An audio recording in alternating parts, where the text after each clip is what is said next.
Hey everyone, welcome back. Hope you're having a fantastic day so far. So the Social Security Administration just recently posted an emergency message on their website. We are going to be covering what they are saying in this message. Plus, on Tuesday during Trump's town hall, he issued some pretty relieving news for all beneficiaries of Social Security as well. So we are going to be diving into what he said. But before we go ahead and dive into it all for today, if you would like to receive up to $200 in free stock or $200 in free cash, in a pinned comment below, I will be leaving a link to Robinhood. All you have to do is once you click on that link is just sign up for a free account and then simply link your bank account. You do not even have to make an opening deposit. At that point in time, Robinhood will be sending you one free stock worth all the way up to $200. And if you really just have the cash, all you have to do is once you receive the free stock is just sell it for what it's worth and then transfer the cash value right back to your bank account.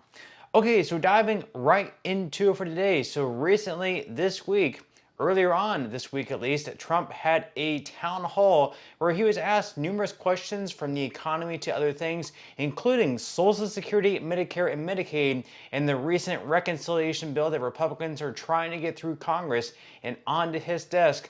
And he was asked, is this going to have cuts to Medicare, Medicaid, or Social Security? I think a lot of people would be relieved to hear his answer. So according to Fox News, President Donald Trump said public entitlements such as Social Security and Medicaid will not be touched in the GOP's contentious new budget bill currently working its way through Congress during a town hall Tuesday night hosted by News Nation. Now, earlier on this month, the Republican-led House of Representatives approved $2 trillion in spending cuts. Those cuts did not include any slashes to Social Security, but it did pave the way for cuts to Medicaid. So obviously that was a little bit concerning for some. However, in the Senate, Republicans have proposed implementing just $4 billion in cuts, a fraction of what House Republicans have called for. Meanwhile, a number of GOP senators have also expressed hesitancy over making cuts to Medicaid, setting up a potential inter-party battle over the matter. So some Republicans are for cutting Medicaid, other Republicans are against it. We'll have to see what happens in the end. But Trump, once again, during this town hall, said he's going to be against any type of cuts to Medicaid. So if they were to send this bill to his desk, if they got it through Congress, and it included any cuts to Medicaid, Medicare, or Social Security, at least according to his word here, if you believe him, this is a bill that he would veto, and they would not have enough votes in the Senate to override his veto. So if they really want him to sign something into law, you would have to think a bill would have to come to his desk with, once again, no cuts to Medicare, no cuts to Medicaid, and no cuts to Social Security. Now also, Trump said that we're not doing anything with entitlements. That is what he told News Nation's Chris Cuomo. And he said, if you look at Social Security, and by the way, I think I'm better to say this than anybody because I did nothing with entitlements that would hurt people for 4 years. I could have done that. If I was going to do that, I would have done it 5 years ago, 6 years ago, or 7 years ago. I'm not doing anything. So Trump, of course, is going back to his first term in office where he did not make cuts to Social Security, Medicare, or Medicaid. He said that if he really wanted to, he could have made cuts. He could have pushed the Republicans in Congress at the time where they had the majority in both chambers, and he could have pushed for that to take place. He did not. So he's saying that if you don't believe me now, you can look at my first term and see that we did not make any cuts to the programs then. However, Trump did say that he is undeterred from reforming public entitlements like Medicaid to ensure they are free of waste, fraud, and abuse. So he does mention there waste, fraud, and abuse. If there is some type of waste, fraud, or abuse taking place within Social Security, within Medicare, or within Medicaid, he is not against cutting out that waste. What type of waste is he talking about? Well, let's go ahead and continue on here. He said there are a lot of illegal aliens that are getting Medicaid that should not be getting it. And nobody objects to taking people off Medicaid that aren't allowed to be there, is what Trump added. But we are doing absolutely nothing to hurt Medicare, Medicaid, or Social Security. Nothing at all. Now, Republicans who are using a process known as reconciliation to bypass a Senate filibuster are hoping to finalize their plans for a new budget by Memorial Day, according to media reports. However, the GOP must come to a deal on where to cut funding to pay for many of the tax cuts that they want to provide. So once again, Trump is saying that he's against that he's not for cuts to any of the programs like Social Security, Medicare, or Medicaid, but if there are people that should not be receiving these benefits, whether it's from Social Security, whether it's from Medicare, whether it's from Medicaid, he is against slashing benefits for them. And of course, once again, Republicans are able to do this through reconciliation, which means they don't need a single Democrat in the House, they don't need a single Democrat in the Senate. All they need are all the Republicans to vote yes in approval to get at least a majority in the House, and then at least 50 votes in the Senate.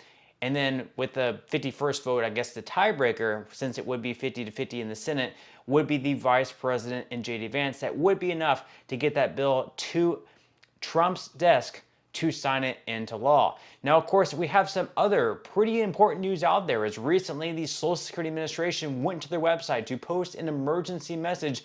This has been a lot of changes taking place over the first 3 months, a lot of changes and then reversals within the Trump administration. We have yet another one. This one, of course, dealing with overpayments and how much the Social Security Administration can withhold from your future checks if you are overpaid at some point in time, whether it's $100 or whether it's $50,000. The SSA has the right to withhold your future checks, your future benefits. They are now changing the amount they are going to withhold once again. So according to Newsweek, on March 7th, the federal agency announced it would reinstate the 100% withholding rate when attempting to claw back incorrectly paid benefits beginning on March 27th this year. This meant that any overpayment made by the SSA would see the recipient's benefits withheld entirely to pay off the balance. But now, the SSA will default to withholding 50% of old age survivors and disability insurance benefits, according to a, quote, emergency message to staff on April 25th.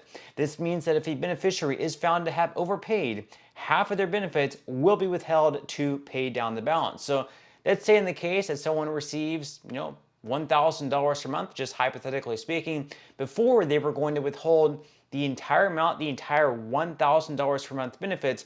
If they did owe the SSA back, let's say like $10,000 or maybe even $20,000, now they're changing that to just 50% of your benefits. So instead of receiving $1,000, you're now only going to receive $500, and the SSA is going to hold the other $500 to go towards whatever the SSA overpaid you by and whatever you owe the SSA. Now, one woman, of course, in one example, told Newsweek that she was hit with a $62,000 bill for overpayments relating to Social Security survivor payments she received after her father died while she was just a child. And another, a disabled veteran with bipolar disorder, told Newsweek he had received a letter from the SSA requesting he pay back $67,000. So just imagine that, owing the Social Security Administration back $62,000 or $67,000. Let's face it, most Americans don't have $60,000 sitting around in their checking or savings account to be able to pay back the SSA.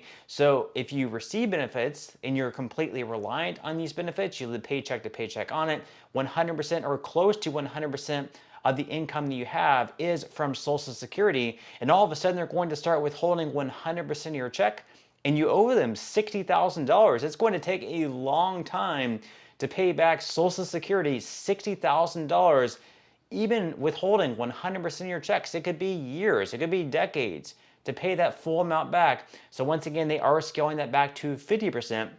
Which is still high. So according to Martin O'Malley, he was the former SSA commissioner under Joe Biden. He said, I think that we had the policy right before. We looked at the various breakpoints, and if you depend entirely on your Social Security check, having half of it interrupted means what? That means you go without paying your heating bill for the month.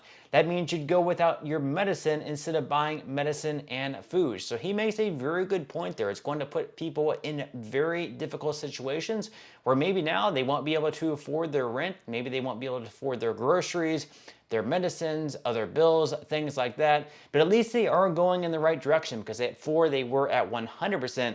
Now they're back at 50%, and it is my prediction that later on, probably within the next few months, whenever they see how much pain this is causing within Americans receiving Social Security benefits, are probably going to drop this once again right back down to 10%, but we will have to wait and see. But with that said, leave your thoughts and comments below. What do you think about the new things happening within Social Security? But that's all we have for today's video, and I will see you in the next one.